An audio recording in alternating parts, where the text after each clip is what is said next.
joining us. Welcome to The World Today. I am Amarachi Ubani. Today's program begins in the Middle East, in Iraq exactly, which is battling Islamist militants who've seized key buildings of Mosul, effectively taking control of the country's second largest city. Now, overnight, hundreds of men armed with rocket-propelled grenades, sniper rifles and machine guns seized the provincial government's headquarters. They also destroyed several police stations before moving towards a top security prison and military airport. Iraq's Prime Minister Nouri Maliki has asked Parliament to declare a state of emergency over Mosul. Meanwhile, a double bomb attack in Bakuba killed at least 20 people. A blast targeting a funeral procession in the capital of Diyala province also wounded 28 others. And in just the past week alone, the jihadist Islamic State in Iraq and the Levant, ISIS, and its allies have carried out major attacks on citizen towns in western and northern Iraq.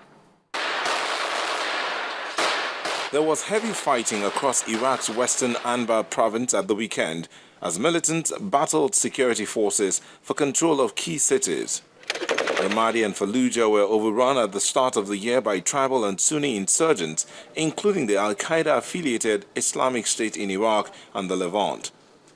Security forces have regained control of central Ramadi, but the suburbs and outlying areas have swung back and forth between them and the militants. Fallujah, around 50 kilometers away, is still in insurgent hands. Militants also stormed the campus of Anbar University in Ramadi on Saturday, June 7, taking hundreds of students and their professors hostage on campus. The identity of the assailants was not clear.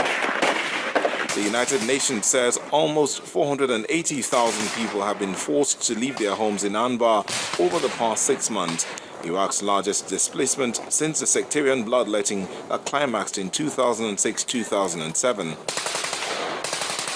Iraqi Prime Minister Nouri al-Maliki has accused Saudi Arabia and Qatar of openly funding the Sunni Muslim insurgents his troops are battling in Anbar.